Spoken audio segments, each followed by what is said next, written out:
मौका मिला है हमें अपने जीवन में कुछ पाने के लिए, तो आपके द्वारा मुझे भी कुछ मौका मिल गया है शास्त्रों को टटोलने का, देखने का। इस बहाने हम सब इकट्ठे होकर के भगवान श्री हरि के चरणारविंद में बैठ के भगवान की लीलाओं का स्मरण करते हैं। आदान प्रदान होता है, मन में भगवान की छवि आती है, उद्भूत होती है भगवान की छवि, और स्मरण होता है, श्रवण होता है, कीर्तन होता है, फिर स्मरण होता है। मतलब नवदा भक्ति के अंदर रत रहते हैं हम लोग। तो ये मौका दिया है भगवान ने। ये सारे लोग इस तरीके से थोड़ी हैं, सबके लिए मौका नहीं है। भवनाम जनमनावंते ज्ञानवान मम प्रपद्यन्ते, भगवान कह रहे हैं मनुष्यानाम सहस्रेषु, हजारों में से कोई एक। तो वो बात ठीक है, भगवान ने पहले ही कह दिया है कि क्या है क्या नहीं है। अब ये थोड़ा स्मरण करने की बात है, याद करने की बात है कि याद आ गया, उसकी समझ में आ गया, और याद नहीं आया, वो खो गया, भूल गया, अंधेरे में चला गया, तो उसके लिए क्या हो सकता है? कुछ नहीं हो सकता। फिर संत और आचार्य और साधुओं की कृपा से फिर उसे कहीं सत्संग मिल जाता है किसी न किसी बहाने, जिससे कि वो फिर दोबारा से उसी स्मृति में, उसी याद में आ जाता है और अपने आप को फिर याद करता है कि मैं कौन हूँ, मेरा कर्तव्य क्या है और मुझे क्या करना चाहिए। आज जो हमारा टॉपिक है, उसमें टॉपिक में कहा गया है कि तुरंत भगवान कृष्ण कहाँ मिलेंगे। तुरंत हर एक व्यक्ति आज यही चाहता है कि मैं शक्तिमान हो जाऊं, मुझे इतनी शक्ति हो कि मैं दुनिया को जीत लूं, सारा धन मैं कमा लूं, सारा बल, सारा ऐश्वर्य सब मैं ही कमा लूं। हर एक व्यक्ति ये चाहता है, पर हो नहीं पाता, कर नहीं पाता है, क्योंकि उसे पता नहीं है कि सर्वशक्तिमान कौन है। शक्ति अगर मैं मिलेगी कहीं से तो सर्वशक्तिमान के पास ही मिलेगी। अब उस सर्वशक्तिमान को कहाँ पाया जाए, कैसे खोजा जाए, वो कहाँ मिलेगा, हमें इस बात को समझने की जरूरत है। तो तुरंत भगवान मिले, तुरंत भगवान कृष्ण कहाँ मिलेंगे, इस बात की चर्चा आज हम करेंगे श्रीमद् भागवतम के द्वारा, है जी, श्रीमद् भागवतम के द्वारा। ओम नमो भगवते वासुदेवाय, ओम नमो भगवते वासुदेवाय, ओम नमो भगवते वासुदेवाय। नारायणं नमस्कृत्यं नरं चैव नरोत्तमं, देवीं सरस्वतीं व्यासं ततो जयमुदीरयेत। ओम कृष्णाय वासुदेवाय देवकी नंदनाय च नंदगोपकुमाराय श्री गोविंदाय नमो नमः।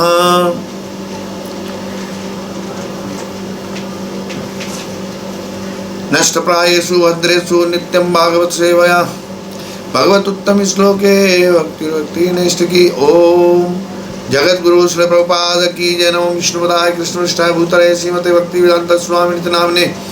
नमस्ते सरस्वती देवे गौरवाणी प्रचारणे शून्यवादी पच्यतारणे। जय श्री कृष्ण चैतन्य प्रभु नित्यानंद श्री अद्वैत गदाधर शिवसदि गौर भक्तवृंद।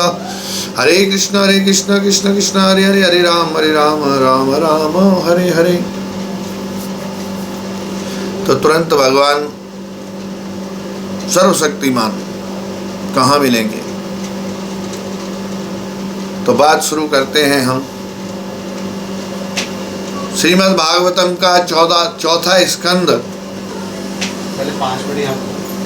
श्रीमद् भागवतम चौथा स्कंद 8वां अध्याय से कथा आती है भक्त ध्रुव की। ध्रुव की कथा से हम शुरू करेंगे और ये सिद्ध करेंगे कि भगवान कहाँ हमें तुरंत प्राप्त होते हैं। तो यहाँ पर भागवतम में इस बात को बताया गया है। नारद जी कह रहे हैं कि तुरंत भगवत प्राप्ति, तुरंत। तो उसी बात को लेकर के आज का ये टॉपिक रखा गया कि हर व्यक्ति आज की जो स्थिति है वो इंतजार की नहीं है। वो व्यक्ति आज हर एक व्यक्ति परेशान है। किस चीज़ से परेशान है? घर से परेशान है, काम से परेशान है, पड़ोसी से परेशान है, वगैरह वगैरह वगैरह, हर तरीके से परेशान ही है। और यहाँ पर भी परेशानी में ही, और ऐसी परेशानी जो किसी से सुधर नहीं रही है। एकमात्र हृदय में आ गया कि अब ये परेशानी को और दूर करने वाला कोई नहीं है। कौन करेगा? उनका भगवान श्री हरि ही कर सकते हैं, और कोई दूसरा इस परेशानी को दूर नहीं कर सकता। तो परेशानियों के लिए अगर हम कहीं जाते हैं तो लोग देवी देवताओं के पास भागते हैं। अरे भैया, वो परेशानी दूर क्या कर पाएंगे? वो खुद परेशान होते हैं तो भगवान के पास जाते हैं। वो जब उनके ऊपर परेशानी आती है तो वो खुद भगवान के पास भागते हैं। ऐसे ऐसे भोले हमारे देवता हैं बेचारे। भगवान भोलेनाथ को ही देख लो, भस्मासुर को वरदान दे दिया है। इतने दयालु हैं, बिना देखे बिना सोचे समझे कि पात्र है या कुपात्र है, दे देते हैं भोलेनाथ। वैष्णव नाम यथा शंभु, वैष्णवों के शिरोमणि हैं, दे देते हैं। और वही भस्मासुर कहता है, अरे मैं तुम्हारे ऊपर ही हमारे हाथ धर के देखूंगा कि जो तुमने वरदान दिया है वो सत्य है या नहीं है।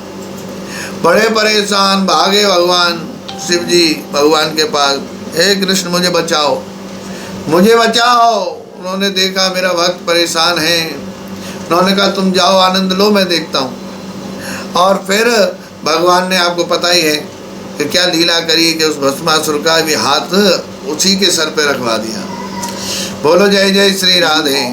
तो उसी तरीके से जब जब विपत्ति आती है, देवताओं में महादेव, देवों के देव पे भी जब विपत्ति आती है तो भगवान के शरणागत जाते हैं। तो क्यों ना हम इधर उधर भटके बिना सीधे भगवान के शरणागत हो जाएं, और भगवान हमें तुरंत प्राप्त होते हैं। जब हमारी पूर्ण श्रद्धा, पूर्ण भाव, पूर्ण प्रेम भगवान के प्रति जागृत हो जाता है तो भगवान पल में प्रकट हो जाते हैं।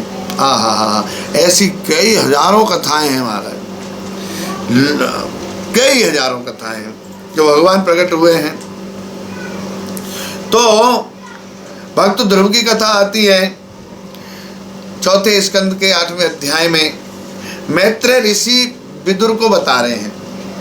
मैत्रेय ऋषि विदुर का संवाद हो रहा है ये। तो विदुर जी से कह रहे हैं, कथा सुना रहे हैं कि हे विदुर जी, आपको स्वयंभू मनु के वंशजों का वर्णन करके बताता हूं जो भगवान के अंश रूप में उत्पन्न हुए हैं।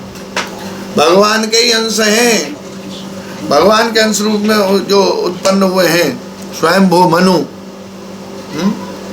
तो उनके बारे में, उनके वंशजों के बारे में मैत्रेय ऋषि विदुर जी को बता रहे हैं। स्वयंभू मनु को अपनी पत्नी शत्रुपा से 2 पुत्र प्राप्त हुए जिनका नाम था उत्तानपाद और प्रियव्रत। ये दोनों ब्रह्मांड का पालन व रक्षा करने में समर्थ थे।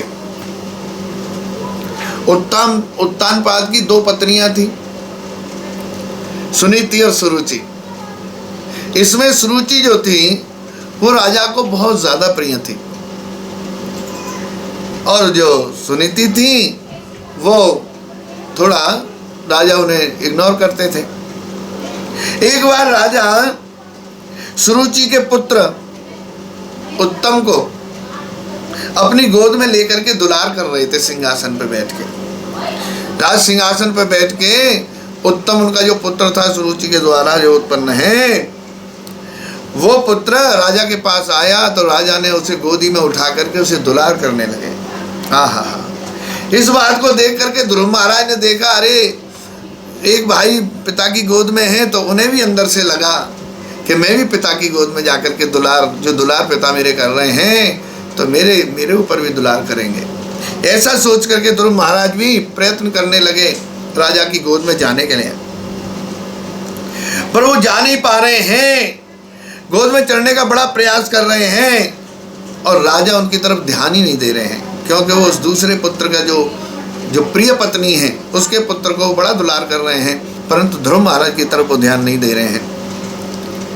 तभी जो है, जो उत्तम की जो माँ है सुरुचि ने देखा कि ये ध्रुव पिता की गोद में जाने की इच्छा कर रहा है, तो उसे ईर्ष्या हुई कि सिर्फ मेरे बेटे पर अधिकार है राजा का, मेरे बेटे को ही राजा जो है दुलार कर सकते हैं, इसे कैसे कर सकते हैं, ये तो मेरी सौत का बच्चा है। बोलो जय जय श्री राधे।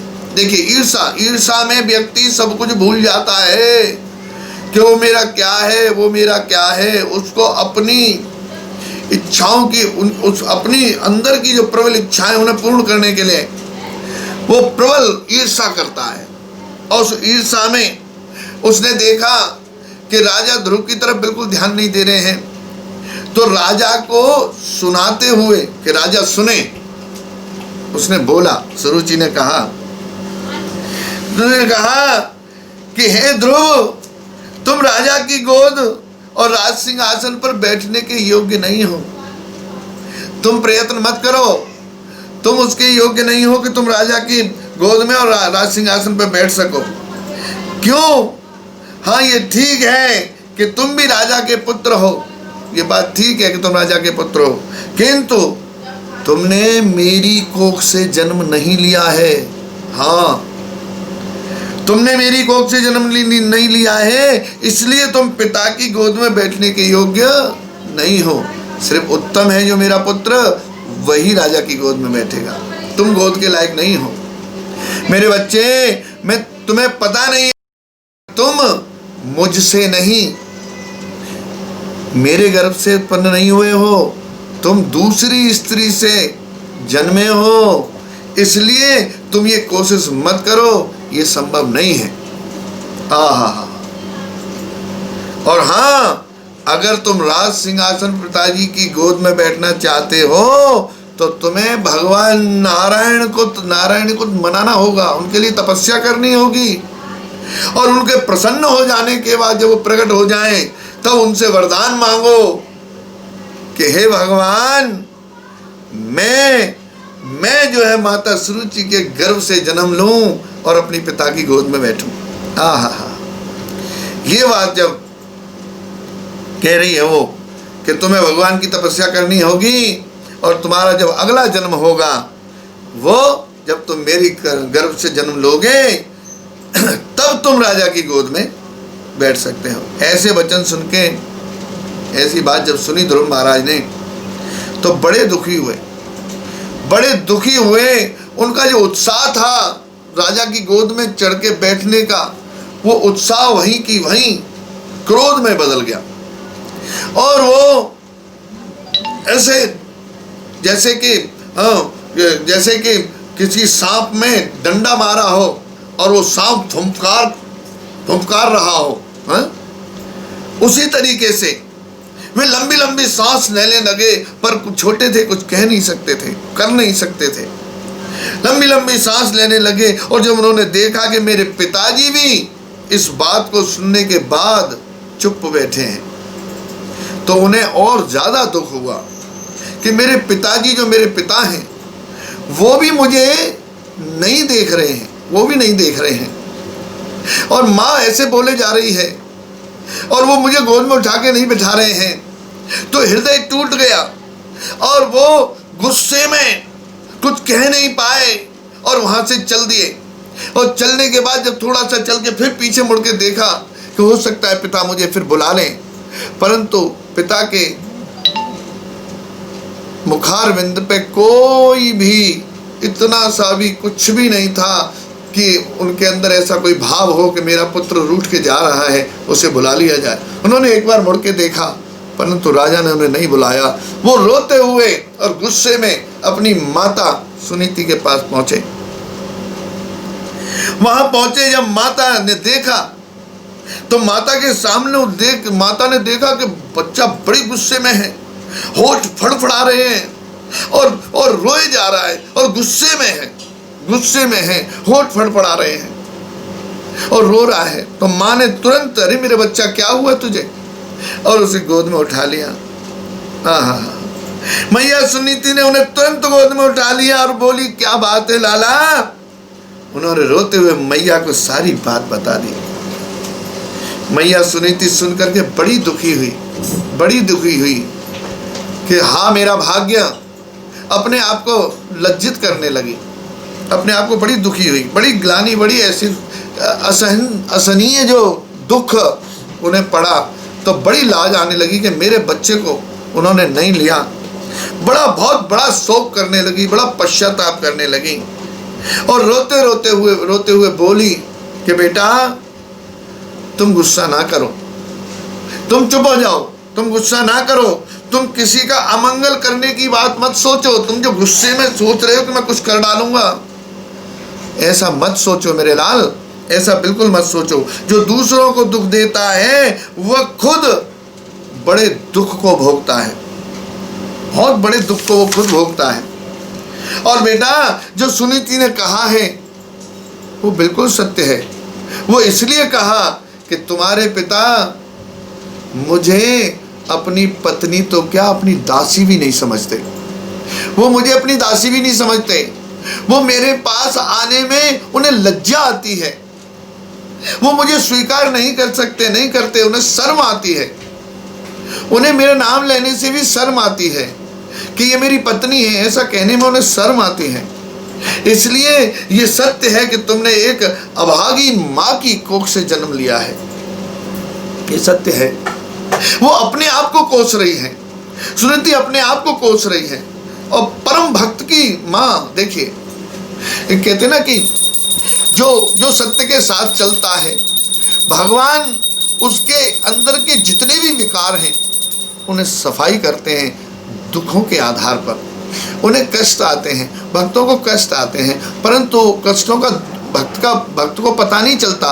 दुनिया को ऐसा लगता है कि भक्त बहुत ही कष्ट में है, परंतु भक्त उन कष्टों को पता नहीं लगता कब उसके कष्ट निकल जाते हैं, क्योंकि वो स्मरण भगवान के में रहता है और भगवत प्रेम में जब वो उत्प्रोत रहता है तो कष्टों का पता भी नहीं लगता। उसी प्रकार सुनीति अपने आप को बहुत कोस रही हैं, बड़ी कोस रही हैं।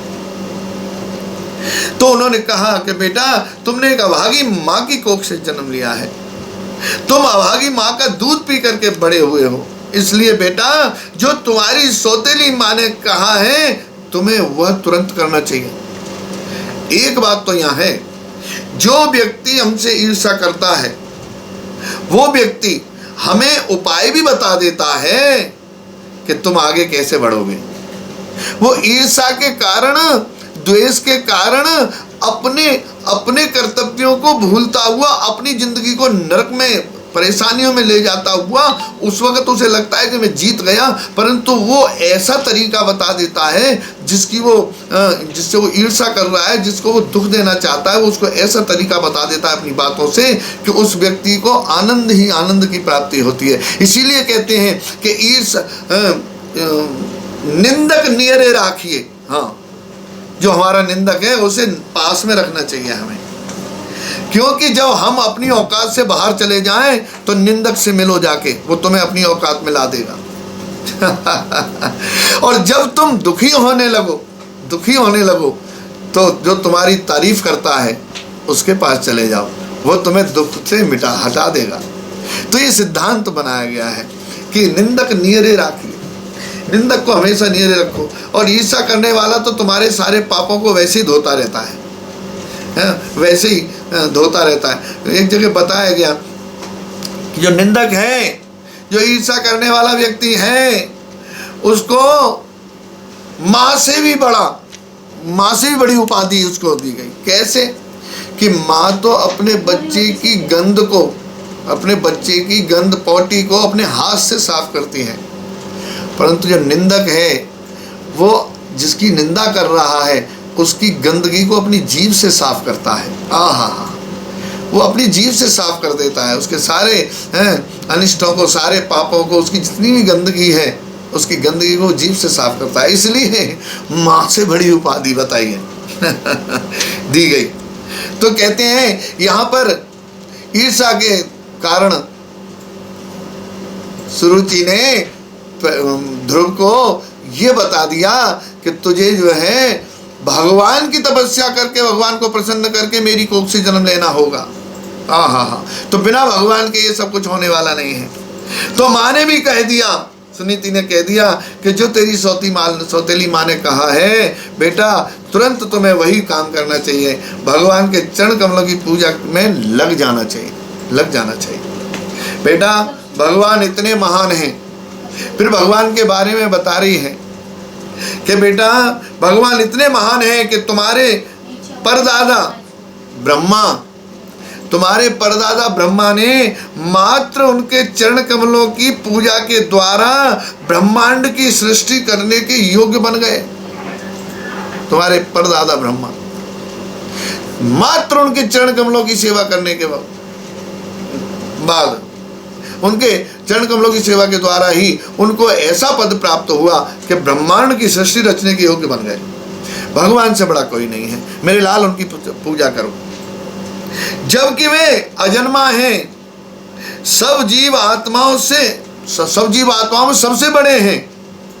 इतनी बड़ी गद्दी उन्हें भगवान की कृपा से प्राप्त हुई है।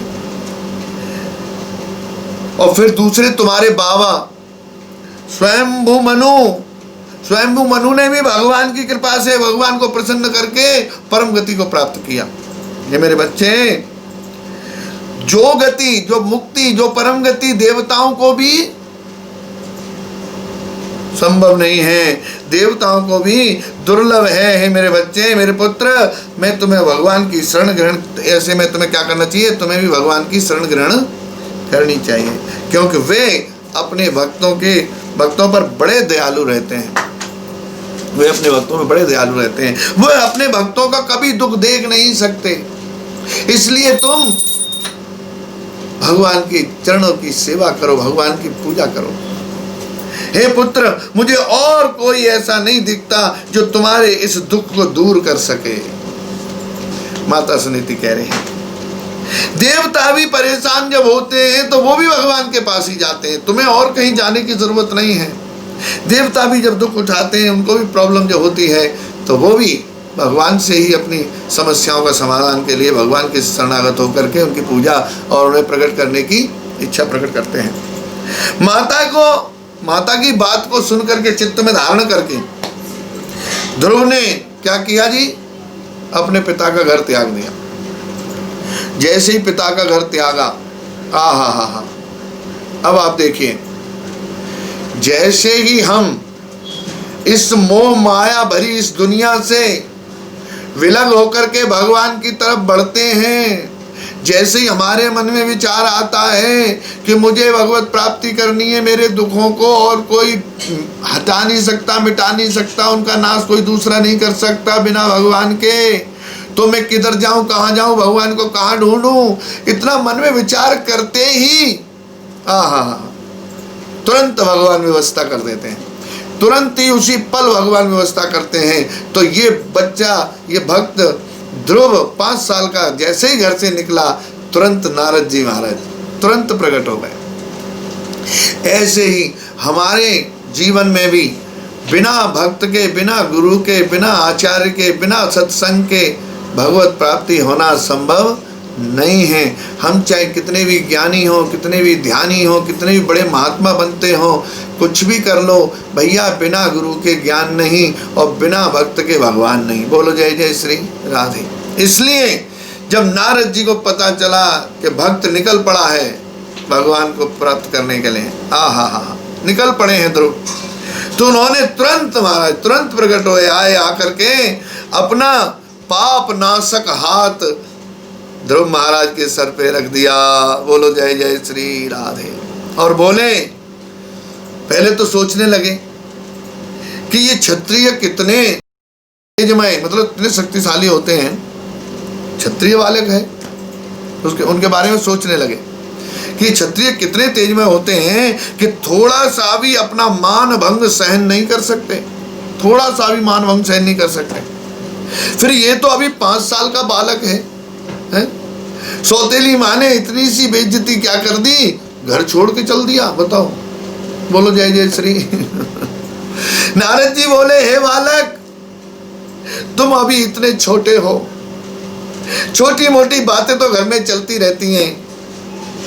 बच्चों को दिल पर नहीं लेनी चाहिए बेटा, वापस चले जाओ, नहीं लेनी चाहिए। और अगर तुम किसी कारण दुखी हुए हो तो कर्मों के आधार पे सुख दुख प्राप्त होता है। ये कुछ ऐसे कर्म रहे होंगे जो तुम्हें दुख प्राप्त हुआ है, आगे ऐसा नहीं होगा। तुम वापस चले जाओ। और सुख दुख कर्मों के आधार पर ही, जन्म और मृत्यु, बार बार जन्म मिलता है हमें, कहाँ पे मिलेगा, कैसे मिलेगा, किसके द्वारा, कहाँ पे हम रहेंगे, ये सब कर्मों के आधार पर मिलता है। तो तुम इस बात को मन में मत लो कि मेरी माँ ने जो मैं उत्तानपाद राजा का पुत्र होके भी राजा के गोद में नहीं बैठ सका, तो ये कर्मों का लेखा जोखा है बेटा, घर वापस चले जाओ, अभी तुम्हारी उम्र नहीं है। तो भगवान की भैया लीला बड़ी, नारद जी कह रहे हैं बेटा भगवान की लीला बड़ी विचित्र है। समझदार व्यक्ति सुख दुख अच्छे बुरे में एक समान रहते हैं। जो समझदार व्यक्ति हैं वो कभी भी दिल पे नहीं लेते, वो सोचते हैं आज दिन हमारे खराब हैं, कल अच्छे हो जाएंगे, कोई बात नहीं, उसे कहने दो। परंतु ये क्षत्रिय बालक है, ये जिद पकड़ के बैठा हुआ है। तो नारद जी कह रहे हैं कि अच्छे बुरे में एक समझदार जो व्यक्ति है वो सुख दुख अच्छे बुरे में एक समान रहते हैं। इसलिए जो तुम्हारी माता ने, अब नारद जी को पता लग गया कि ये बड़ा हठीला है और ये परम भक्त है, इसके अंदर भगवान के प्रति आग लगी हुई है। अब ये इसके अंदर इतनी जो आग, भूख है, भूख की अग्नि जिससे कहते हैं, ब्रक ब्रक ब्रक अग्नि, भूख की अग्नि, भगवत प्राप्ति की अग्नि जो अंदर लगी हुई है, आहा, उस अग्नि को देख करके नारद जी बड़े प्रसन्न हुए और कहने लगे बेटा अब जो कहना था मैंने कह दिया, मैं समझ गया कि तू उनमें से नहीं है जो छोटी मोटी बात को लेकर के वापस चला जाएगा। ऐसा मन में विचार करके नारद जी फिर उनसे कह रहे हैं कि बेटा तेरी माँ ने जो कहा है वो बात बिल्कुल ठीक है। जो तुम्हारी माँ ने तुम्हें भगवान की पूजा के लिए बोला है बेटा, भगवान का साक्षात्कार तुम्हारे लिए असंभव है। तुम घर चले जाओ, वो ठीक है, जब बड़े ही हो जाओगे तब ये सब कर पाओगे। उन्हें बड़ा समझाया परंतु वो नहीं माने। तब ध्रुव महाराज ने बोला, हे नारद जी, आपने मन की शांति के लिए बहुत कुछ अच्छा बोला है, आपने बहुत कुछ समझाया मुझे कि मन को शांति तो मिली, परंतु मेरा केस कुछ अलग है। आपने ठीक कहा, सुख दुख जन्म ये सब कर्मों के आधार पर होता है, परंतु मेरा केस कुछ अलग है भगवान। मेरा केस, मुझे तो भगवान से मिलना ही है, ये संकल्प ले लिया, मुझे मिलना ही है। इसीलिए हे भगवान, मैं आपके उपदेशों को नहीं मान रहा हूँ। मुझे भी दुख है, पर मैं क्या करूँ। मुझे दुख है कि मैं आपके उपदेशों को नहीं मान रहा हूँ, मैं आपकी बात को नहीं मान रहा हूँ, मुझे दुख है। पर मेरी जो विमाता है ना, जो मेरी सौतेली माँ विमाता, उसने मेरे हृदय को फाड़ के रख दिया है। उसकी जो बात है मेरे हृदय पे लगी है, मेरा हृदय फट गया है। इसलिए मैं अपनी आपकी बात मुझे मेरे हृदय में टिक नहीं रही है। हे नारद जी, मैं एक ऐसा पद पाना चाहता हूँ, कृपा करके मेरे ऊपर आप कृपा करें। अगर आप वाकई मेरे हितैषी हैं, आप अगर मुझे कुछ देना चाहते हैं, मुझे कुछ समझाना चाहते हैं, तो कृपा करके मेरी इस बात को सुनिए। कह रहे हैं कि मैं एक ऐसा पद पाना चाहता हूँ जो मेरे पिताजी और मेरे पिताजी ही नहीं, मेरे पूर्वजों में नहीं पाया हो, मेरे पूर्वजों ने नहीं पाया हो। और आपके पास कोई ऐसा साधन है, कोई ऐसा तरीका है, तो कृपा करके मेरा मार्गदर्शन करिए। बाकी और कोई बात मैं आपकी सुनने को तैयार नहीं हूँ, क्योंकि वो मेरे मन में टिक नहीं रही है। जो मेरा संकल्प है उसे मैं पूरा ही करूँगा। जब हमारी ये स्थिति होती है तो सारे विघ्न अपने आप से पलायन कर जाते हैं, जिससे मैं अपने लक्ष्य को प्राप्त हो सकूं। हे भगवान, आप मुझे मेरा मार्गदर्शन करिए, कृपा करके मुझे ऐसा साधन कोई बताइए। हे भगवान, आप तो सूर्य की भांति, हे नारद जी, आप तो सूर्य की भांति दसों दिशाओं में भ्रमण करते रहते हैं, विचरण करते रहते हैं। समस्त संसार का कल्याण करने के लिए आप मेरी सारे विश्व में आप भ्रमण करते रहते हैं, समस्त जगतों का कल्याण करने के लिए। तो कृपा करके आप मेरा भी कुछ कल्याण कीजिए, मेरा भी कुछ उद्धार करिए। तब नारद जी ध्रुव की इस हट को देख करके बड़े खुश हुए और अपनी अहेतु की कृपा करके उपदेश देने लगे। क्या कह रहे हैं? उन्होंने कहा, बेटा तुम्हारी माता ने जो कहा है वो तुम्हारे लिए बिल्कुल ठीक है, अतः तुम्हें भगवान की भक्ति में लग जाना चाहिए, क्योंकि भगवान की भक्ति के द्वारा सारी कामनाएं पूर्ण होती हैं। सारी कामनाएं, जो तुम्हारी इच्छा है वो भी पूर्ण होगी, और जो तुम्हारे लायक है भगवान वो भी तुम्हें देंगे। हे बालक, तुम्हारा कल्याण हो, तुम क्या करो? तो उन्होंने कहा, आप मुझे बताइए कि मैं कहाँ जाऊं जो भगवान मुझे तुरंत प्राप्त हो। यही टॉपिक है आज का। अब इसके बारे में हम सुनेंगे। तो जैसे ध्रुव महाराज इस स्थिति में हैं कि मुझे भगवान चाहिए ही, मुझे वो पद वो चाहिए जो मेरे पुरखों के पास भी नहीं था, जो मेरे पिता तो क्या मेरे पुरखों के पास भी नहीं था। अरे मैं पिता की गोद में बैठना चाहता था, मुझे नहीं बैठने दिया। मेरी माँ ने मुझे ये कहा है कि मेरी कोख से जन्म लेगा। मैं अब उस पद को प्राप्त करना चाहता हूँ जो मेरे पूर्वज भी नहीं कर पाए। मुझे भगवान चाहिए ही चाहिए। जब ये मन के अंदर ये स्थिति जब हो जाती है कि मुझे प्राप्त करने ही है, तब भगवत प्राप्ति के लिए, भगवत प्राप्ति कराने के लिए भक्त प्रकट होते हैं। फिर भक्त तरीके बताते हैं कि भगवान कैसे प्राप्त होंगे। एक कथा बीच में याद आ रही है मुझे। एक भक्त ने साधु से पूछा, गुरु महाराज, गंगा किनारे शिष्य भी जाता था, गुरुजी भी जाते थे स्नान के लिए। एक दिन रास्ते में उसने पूछा, महाराज इतने दिन हो गए, आप मेरे मन में एक प्रश्न उठ रहा है, एक क्वेश्चन आ रहा है, आपकी आज्ञा हो तो मैं कुछ कहूँ। उन्होंने कहा, बोलो बोलो बोलो बोलो बोलो। कि भगवान मुझे बस इतनी सी बात बता दो, इतने दिनों से हम सेवा कर रहे हैं, पूजा कर रहे हैं, तपस्या कर रहे हैं, आखिर भगवान को पाने का तुरंत क्या ऐसा तरीका है? कितना भाव, कितनी श्रद्धा, कितना दम, कितनी ताकत लगानी पड़ेगी, क्या करना पड़ेगा कि भगवान हमें प्राप्त हो जाए? ऐसा क्या करना पड़ेगा कि भगवान हमें प्राप्त हो? ऐसी कौन सी तड़फ पैदा करनी पड़ेगी कि भगवान हमें प्राप्त हो जाए? तो गंगा किनारे बात हो रही थी, तो गुरु महाराज ने कहा, बेटा कोई बात नहीं, कल तुम आओ टाइम से, फिर हम तुम्हें कल बताएंगे। सवेरे फिर पहुंच गई थी गंगा किनारे, गुरुजी भी पहुंच गए, शिष्य भी पहुंच गया। अब गुरुजी ने महाराज गंगा में अपना स्नान शुरू किया। वो धीरे से घुस गए, चैन पकड़ के गंगा में घुस गए। शिष्य से भी कहा, आज गंगा स्नान करो। तो वो भी जंप लगा के गुरुजी के पास और पहुंच गए। वहाँ गुरुजी के हाथ पैरों को पानी डाल के करने लगे। इतनी देर में ही गुरुजी ने फट से उसकी गर्दन पकड़ के गंगा में डुबो दिया। हमारा और डुबो दिया। और गुरुजी भी अच्छे खासे थे, वो भी बड़ा तगड़ा था, और खूब गंगा निकलने ही ना दे, अंदर डुबो के रखा। और वो तड़फ गया, लात मारे, घूंसा मारे, महाराज तड़फ गया। छोड़ो, अब बोले कहाँ से? अंदर से श्वास घुट रही है और मारा मारी चल रही है, पानी के अंदर तड़फ रहा है, और वो निकलने ही नहीं दे रहे। जैसे ही उन्होंने देखा कि हाँ खूब तड़फ लिया, फट से ऊपर निकाल लिया, और बड़ी जोर से श्वास लेके उसने महाराज से कहा, अरे मारने ही चाह रहे थे बिल्कुल, मैंने ऐसा क्या किया है? मेरा मरने ही वाला था, आप मुझे मारना चाह रहे थे। गुरु महाराज ने कहा, नहीं मारना नहीं चाह रहा था, मैं तेरे प्रश्न का आंसर देना चाह रहा था। क्या आंसर देना चाह रहे थे?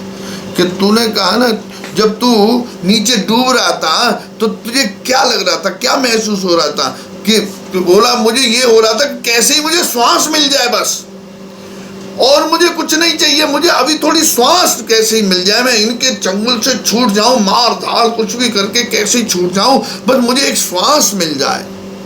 कहने लगे, यही तरफ चाहिए भगवत प्राप्ति के लिए। भाई ऐसी तड़फ जिस दिन तुम्हारे अंदर आ जाएगी कि और कुछ नहीं, मुझे भगवत प्राप्ति, भगवान चाहिए, उसी वक्त भगवान प्रकट हो जाएंगे। तो यहां पर भी यही बात आती है, ये तड़फ जो ध्रुव के अंदर देखी तो नारद जी बड़े खुश होकर के और बता रहे हैं कि बेटा अब तुम्हें क्या करना चाहिए। तो तुम जो है भगवत प्राप्ति के लिए कहां जाओ, तुम यमुना के तट पर जाओ, जहां पर मधुवन नाम का एक जंगल है, वहां जाते ही तुम पवित्र हो जाओगे। देखिए अब भगवान कहां मिलने वाले हैं ये सुनना है, तुरंत भगवत प्राप्ति कहां हो सकती है ये सुनना है। तुम कहां जाओ, नारद जी कह रहे हैं तुम यमुना के तट पर जाओ, जहां पर मधुवन नाम का एक जंगल है, और वहां जाते ही तुम पवित्र हो जाओगे, और वहां जाने से ही तुम्हें भगवान वृंदावन वासी का सानिध्य प्राप्त होगा। आहा, सानिध्य प्राप्त होगा। तो यहां से ये श्लोक आता है। नारद मुनि जब ध्रुव महाराज की माता सुनीति दोनों ने ही ध्रुव महाराज को श्री भगवान की उपासना करने के लिए सलाह दी, किस प्रकार जल्द ही फलवती हो, वे ध्रुव महाराज के यमुना के तट पर जहाँ मधुवन नामक वन है जाकर तपस्या और जप करने की सलाह देते हैं। आध्यात्मिक जीवन में प्रभुपाद जी कह रहे हैं अपने तात्पर्य के अंदर, श्लोक संख्या है 42 और भागवतम का स्कंद 4 और अध्याय 8 के 42वें श्लोक में कि प्रभुपाद जी कह रहे हैं कि आध्यात्मिक प्रगति के लिए भक्त को तीर्थ स्थान से विशेष लाभ प्राप्त होता है, विशेष लाभ प्राप्त होता है। यद्यपि भगवान श्री कृष्ण सर्वत्र वास करते हैं, हर जगह रहते हैं, ऐसा नहीं है कि कहीं पर भगवान नहीं है, कण कण में भगवान व्याप्त हैं, किंतु इन पवित्र स्थानों में जाने से उनके निकट तक पहुंचने में सरलता होती है।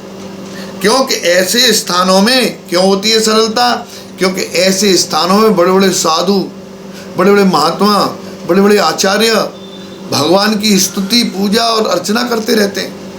वहाँ का जो वातावरण है इतना सौम्य है, इतना आनंदमय है कि व्यक्ति वहाँ पहुँचते ही पवित्र हो जाता है और तुरंत उसका मन भगवत प्रेम में लग जाता है।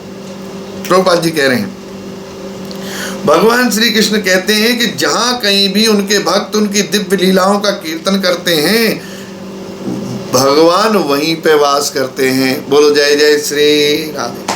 तो ऐसे तीर्थों पे, ऐसे धाम में जहाँ हर वक्त साधु संत महात्मा आचार्य भगवान की सेवा शुश्रूषा करते हैं, हरि नाम संकीर्तन करते हैं, सत्संग करते हैं, वहाँ पे भगवान हर पल होते हैं। जहाँ भगवान हर वक्त होते हैं तो मिलने में देर काहे की। अब मेरी तड़फ इतनी होनी चाहिए कि मैं भगवान को देख सकूं।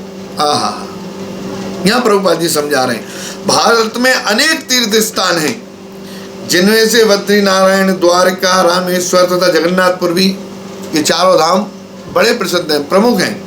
परंतु ये पवित्र स्थान चारों धाम कहलाते हैं। धाम का अर्थ है ऐसा स्थान जहाँ भगवान से तुरंत संपर्क हो। धाम का अर्थ क्या है? भगवान का घर, भगवान की गोद। आहा, धाम का मतलब है भगवान की गोद, भगवान का घर। मैं किसी के घर में जा रहा हूँ, भगवान की गोद में बैठूंगा जाके। धाम का मतलब ये है। पिता की गोद में पुत्र, पुत्र कितना भी नालायक हो, पिता को छोड़ के चला गया हो, पिता की न मानता हो, पिता ने घर से बाहर निकाल दिया, पिता ने देखना बंद कर दिया, वो भी अहंकार में घर छोड़ के चला गया और भूल गया, और जब कोई विपत्ति आई, आपदा आई तो पिता याद आ गया। और वो नालायक बच्चा भी अगर जाकर के पिताश्री के गोद में अपना सर रख दे तो पिता कभी भी उसको डांटने की तो बात छोड़ो, एक पल नहीं लगेगा वो उसके सर पे हाथ फिराने लगेगा। आहा, आ गया मेरा बच्चा। कल का भूला, कहते हैं शाम का भूला, सुबह का भूला शाम को आ जाए तो उसको भूला नहीं कहते।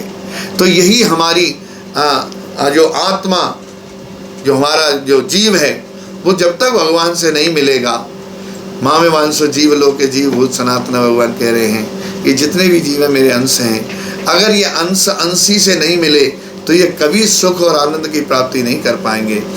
काश इनकी समझ में आ जाए कि जिस सुख और आनंद के लिए तड़प रहे हैं वो मेरे सिवा और कहीं मिलेगा नहीं, तो ये जल्दी से आ जाएं। इसीलिए भगवान भक्तों को भेजते हैं, आचार्यों को भेजते हैं, संतों को भेजते हैं, शास्त्रों को भेजते हैं, जहाँ तहाँ हरिनाम संकीर्तन को रास्ते भर में भेज देते हैं कि इसको किसी प्रकार जागृति हो जाए और ये मेरी शरणागत हो जाए, जिससे कि जन्म जन्मांतर के इसके पापों का नाश करते हुए मैं इसे अपनी शरणागत ले सकूं। भगवान इतने दयालु हैं। यहाँ पर प्रभुपाद जी कह रहे हैं कि इन सबों में सर्वोपरि है वृंदावन। जितने भी 4 धाम हैं, 4 धामों में भी सर्वोपरि है वृंदावन धाम। जब तक कोई आध्यात्मिक जीवन में बहुत ऊपर उठ नहीं जाता, बहुत ऊपर का मतलब जिसने ये दृढ़ संकल्प नहीं किया है कि अरे भगवान मुझे प्राप्त करने हैं, तब तक नहीं। जिसने ये दृढ़ संकल्प कर लिया कि मुझे प्राप्त करने ही हैं, तो समझ लो वो ऊपर उठ गया। तो प्रभुपाद जी कह रहे हैं जब तक वो बहुत ऊपर नहीं उठा होता है, उसे ऐसे स्थानों में रह करके भक्ति करने के लिए कहा जाता है। जब तक कोई नया भक्त जुड़ता ही है, वो कहते हैं ना कि नया भक्त राम राम बोलता रहता है, नया भक्त राम राम बोलता है, परंतु कुछ दिन बाद उसे लगता है अरे बहुत दिन हो गए, अब कहाँ जाऊँ, किधर जाऊँ। परंतु जैसे ही कोई भक्त का सानिध्य उसे प्राप्त होता है या सत्संग का सानिध्य प्राप्त होता है, तैसे ही उसकी मति, तैसे ही उसका वातावरण, तैसे ही उसकी बुद्धि, तैसे ही उसका समय बदल जाता है। तो यहाँ प्रभुपाद जी कह रहे हैं कि ऐसे भक्त को जब तक कि वो भक्ति में ऊपर नहीं उठ जाता है, तब तक उसको ऐसे स्थानों पर जाने के लिए कहा जाता है। नारद मुनि के अनुसार वृंदावन जो आज भी सबसे अधिक पवित्र स्थान है, आज भी अनेक साधु पुरुष वहां रह करके भगवान की भक्ति करते हैं। प्रभुपाद जी कह रहे हैं वृंदावन क्षेत्र में 12 वन हैं और इनमें मधुवन भी एक वन है। भारत भर के तीर्थ यात्री जितने भी लोग हैं एकत्रित होकर के इन 12 वनों में जाते आते हैं, दर्शन करते हैं। इनमें 5 वन यमुना के तट पर हैं, पूर्वी तट पर हैं, जिनका नाम है भद्रवन, बिल्ववन, लोहवन और भांडेरवन तथा महावन है जी। तो ये यमुना के पूर्व तट पर हैं और यमुना के पश्चिमी तट पर 7 वन हैं जिनका नाम है मधुवन, तालवन, कुमुदवन, बहुलावन, काम्यवन, खादिरवन तथा वृंदावन। तो ध्रुव महाराज कहाँ गए? मधुवन जो पश्चिमी तट पे है, यमुना के पश्चिमी तट पर मधुवन, ये मधुवन में भेजा नारद जी ने। अच्छा, इन 12 वनों में विभिन्न घाट भी हैं जी, घाट हैं जिनके नाम इस प्रकार हैं: अभिमुक्त, अधिरूढ़, गुहतीर्थ, प्रयाग तीर्थ, कनखल, तिंदुक तीर्थ, सूर्य तीर्थ, वटस्वामी, ध्रुव घाट, जहाँ अनेक फल तथा पुष्प वृक्ष हैं। यहीं पर ध्रुव महाराज जी ने ऊंचे चबूतरे पर तपस्या की थी। बोलो जय जय श्री राधे। इसी स्थान पर मधुवन में जो ध्रुव घाट है, यहाँ पर ध्रुव महाराज ने तपस्या की थी। फिर उसके बाद 10वां है ऋषि तीर्थ, मोक्ष तीर्थ, बुद्ध तीर्थ, गोकर्ण तीर्थ, कृष्ण गंगा, वैकुंठ, अतिकुंड, चतुषा मुद्रिक कूप, हाँ जी कुआं है, अक्रूर तीर्थ। अक्रूर तीर्थ में क्या है कि जब अक्रूर के रथ से कृष्ण तथा बलराम मथुरा जा रहे थे तो इसी घाट से सबों ने स्नान किया था, वो है अक्रूर तीर्थ।